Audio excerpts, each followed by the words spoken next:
Ang pinagmulan ng usapan na posibleng ipagpatuloy ang Aldab ay nagsimula sa social media, kung saan sinurpresa ni Bimby si Riza May noong birthday celebration nito sa Itbulaga. Sa mga clip na ito, binigyang kulay ng mga caption at fan ang ideya na maaaring ituloy ang konsepto ng Aldab sa mas batang henerasyon, isang love team na nakasandal sa kiliti ng masa, spontaneity, at pa-full na eksenang walang lantad na romansa sa simula. Ang Aldab ay sumabog noong 2015 sa tambalan ni Maine Mendoza bilang Yaya Dub at Alden Richards. Hindi ito produkto ng mahabang plano, isa itong organic accident, isang bihirang pagsasanib ng timing, personalidad, at pakiramdam ng publiko. Ang no-touch rule, ang split-screen courtship, at ang pakikilahok ng buong bansa sa araw-araw na naratibo ay nagbigay sa Aldab ng kakaibang puwersa. Ang anumang pagtatangkang ipagpatuloy ito sa ibang mukha ay agad na ihahambing, huhusgahan, at posibleng tanggihan ng mga manunood. Hindi lamang love team ang Aldab, isa itong panlipunang karanasan. Si Bimby ay lumaki sa mata ng publiko bilang anak ni Chris Aquino at dating Senador Benigno Noynoy Aquino III. Ang kanyang presensya sa telebisyon ay madalas nakaangkla sa pagiging outspoken, witty, at self-aware.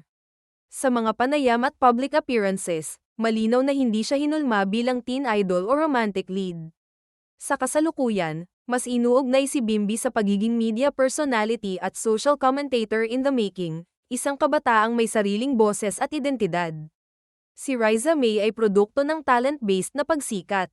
Mula sa pagkapanalo sa Little Miss Philippines hanggang sa pagiging mainstay host ng Itbulaga, ang kanyang lakas ay nasa katalinuhan, humor, at natural na charm.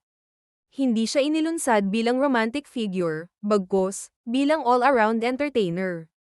Sa kasalukuyang yugto ng kanyang karera, mas malinaw ang landas ni Riza May sa hosting, acting, at public speaking. Ang pag-uugnay sa kanya sa isang Aldab-style romance ay hindi natural na extension ng kanyang brand. Ang usapin ay hindi tungkol sa kung posible bang ipagpatuloy ang Aldab, kundi kung dapat ba. Sa kasalukuyang media landscape, mas kritikal ang audience, mas mabilis ang backlash, at mas malinaw ang pagrespeto sa personal boundaries ng mga kabataan sa showbiz. Ang paglalagay ng dalawang batang personalidad sa gitna ng matinding expectation at romantic projection ay may kaakibat na panganib, emosyonal, mental, at propesyonal.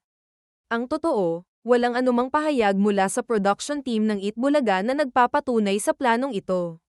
Ang pagbanggit sa pangalan ni Bimby at Riza May ay nagmumula lamang sa fan speculation, hindi sa opisyal na development. Wala pang opisyal na plano, kontrata, o formal na anunsyo mula sa pamunuan ng Itbulaga na ipagpapatuloy o bubuhaying muli ang Aldab sa pamamagitan ni Bimby Aquino Yap at Riza May Dizon. Gayunpaman, lumitaw ang espekulasyon dahil sa magkakaugnay na pangyayari, reaksyon ng publiko, at pagbabalik tanaw sa kasaysayan ng Aldab, isang phenomenon hindi kailanman naulit sa lawak at impluwensya nito sa kulturang popular ng Pilipinas.